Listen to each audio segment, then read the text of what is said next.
folks. There's something really annoying me in here tonight, but I don't know what it is. It's time to look at power. That's probably the one you've all been waiting for, but yeah, this was quite boring. I'm going to have to split power up into more than one video because I want to do some demonstrations. So I'm going to try and get the tedious maths bit over and done with in 5 minutes now, and then hopefully within the next couple of days we'll have some videos of why it's actually quite important to know this one and Ohm's law and everything else that's going on before we move on to series parallel networks, which is going to be really tedious, and I'll probably cheat and palm that off onto another website. And before we start looking at AC, which is a bit of a mathematical nightmare, or it can be. Some people enjoy it, some people don't. It's not that hard if you're going with the right mindset. Anyway, for now, power. It's P. In fact, we're right over there. Power. And a W.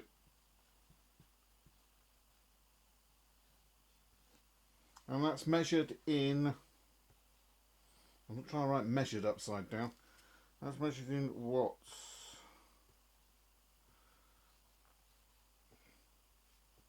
Watt, which is symbol W. If I remember rightly, watt was actually English. You know, I think Ohm was German, by the way.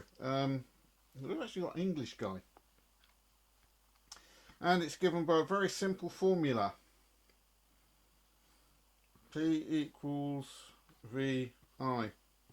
It's volts times amps. Gives you power in watts.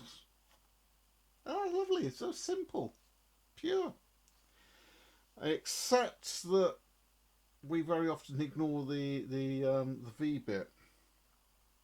Particularly if we're looking at power losses, because we don't really know what the voltage drop across a bit of cable is, but we do know the current through it.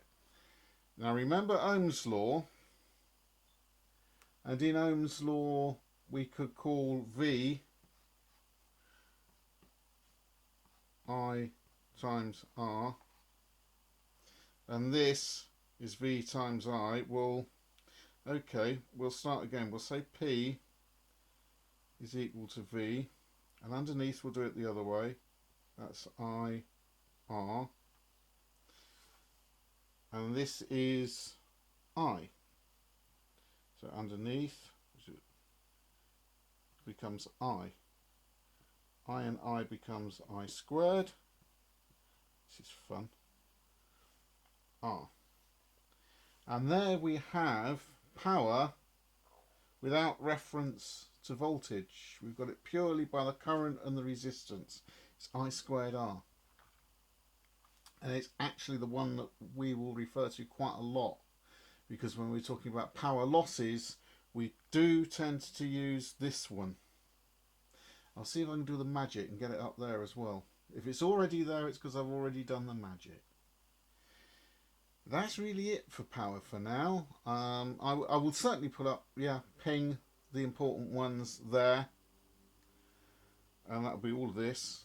So it's nice and neat, so you can copy it down. And that's really it for now. That's all I want to say for now, because I want to do the rest in a far more practical fashion. But I've got to sort out the safety bits first. I want you to see why uncontrolled power is dangerous. And we laugh and we joke. We say, "Oh, fire, death, destruction," and then we add lawsuits. And I always add lawsuits because somebody is going to be liable. And if it's you, and people die, and there is much destruction, your life is never going to be the same again. Even if you're the hardest, meanest person on earth, your life will never be the same again, because it's going to cost you everything you've got.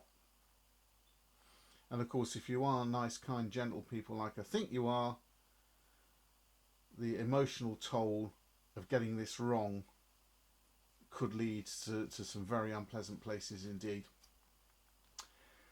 That's a rather heavy note to end a very short video on, but it's important. It's important that you start getting this stuff right and you go out and you learn as much as you can. I'm just giving you an introduction. There's tons of work behind this. There's a lot more to learn, but this is an introduction. I hope this is just getting you interested in learning more. If you want to learn more, ask your tutors, go to the library. If you're really stuck, ask me, and I'll refer you back to your tutors. Now, I will find resources for you to study on your own. It's a good training ground for university, even if nothing else. We'll see you soon with some practical stuff and some hopefully not too hideous fires. Take care now.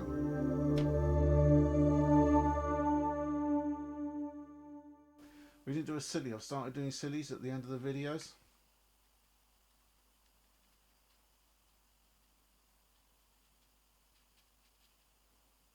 It's a good disguise.